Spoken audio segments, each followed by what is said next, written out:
Gusto ko lang sabihin sa'yo na sana mahanap ka ng batas. Deserve mo kung ano man ang magiging parusa ng batas sa'yo. Hindi kita mapapatawad at kakaawaan kahit na anong mangyari. Dahil kalaban mo ako.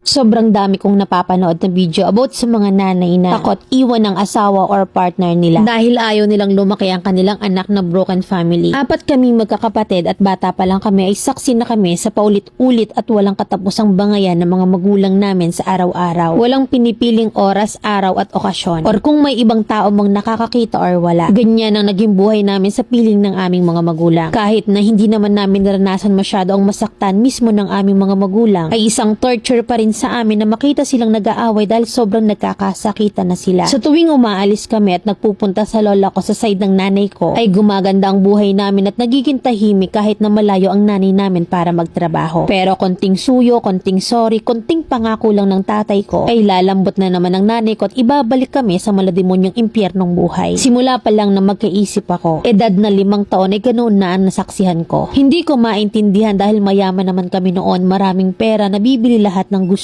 at nakakain naman kung ano man yung hilingin namin. Pero hindi ko maintindihan kung ano yung kulang noon. Hanggang sa nalulong sa sugalang nanay at ang tatay ko at napabayaan kami. Naghirap na punta sa maling daan dahil hindi namin alam kung ano ang gagawin. August 5, 2019 ay umalis ang nanay namin. Ilang araw bago ang ika-16 na kaarawan ng bunso kong kapatid. Nangako ang nanay namin na magkakaroon ng magarbong 18th birthday ang kapatid ko. Dahil yun lang ang tanging hiling niya. Sobrang sakit noon na para sa akin ay makita siyang malungkot at nag-iisa sa araw ng kaarawan niya. Kaya inilagay ng kapatid kong bunso ang petsa na yan sa lahat ng parte ng bahay namin. Lalo na sa lumang aparador kung saan kami nagtatago sa tuwing nag-aaway sila. 17 pa lang ako nang umalis ako sa bahay at piniling sumubok sa Maynila at mamuhay mag-isa. Kung ano-anong trabaho na lang ang pinasok ko dahil hindi naman ako nakapagtapos ng high school. At dahil naging pariwara na ang buhay ng lahat, kaya pinilit ko na lang itaguyod ang pag-aaral ang bunso kong kapatid. Lahat ay pinasukan ko mula sa pagiging kasambahay hanggang sa pagiging tindera hanggang sa pagbebenta ng katawan. Kahit na ano yung pwede kong gawin para lang makapagtapos ang kapatid ko. Tumigil ako sa pagbebenta ng katawan nang makahanap ako ng marangal na trabaho. Ang pagbabiyahe ng van mula Manila hanggang Bicol kung saan kumikita ako ng 2K to 3K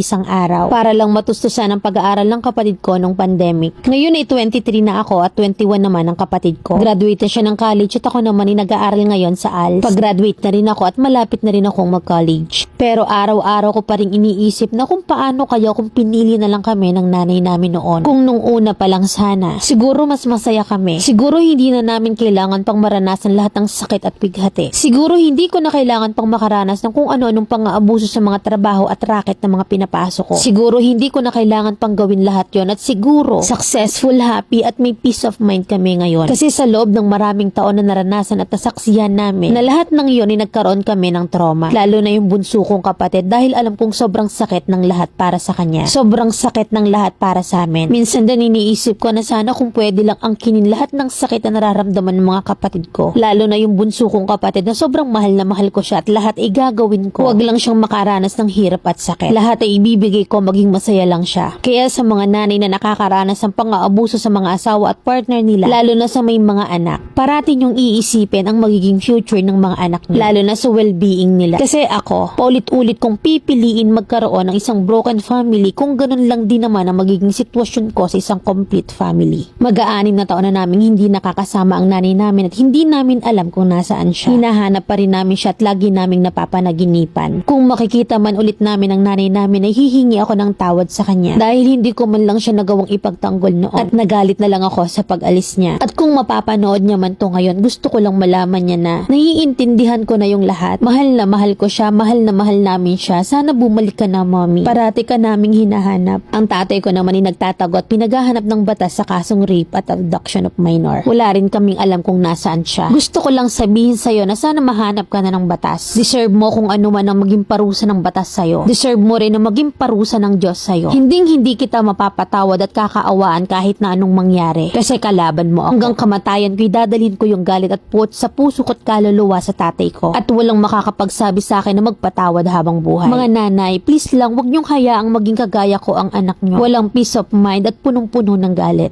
Letter sender, Mary.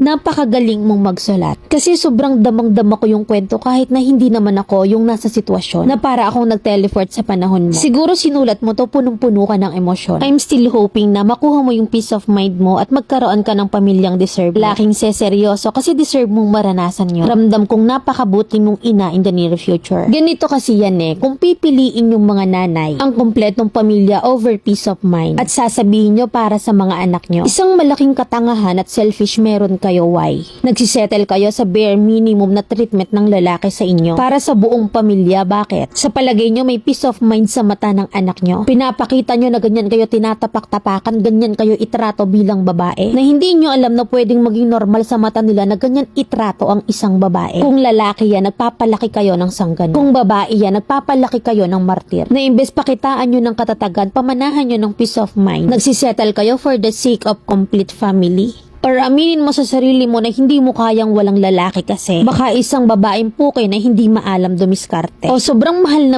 akala mo magkakaubusan ng lalaki. Ano man ang dahilan nyo, ialis nyo yung anak nyo sa sitwasyon na magkakaroon ng trauma paglaki nila. Ikaw na lang yung mag-suffer kasi ginusto mo naman yan. Huwag mo na lang idahilan yung kompletong pamilya. Tama na sa maraming rason. Kompletong physical kahit durog na literal.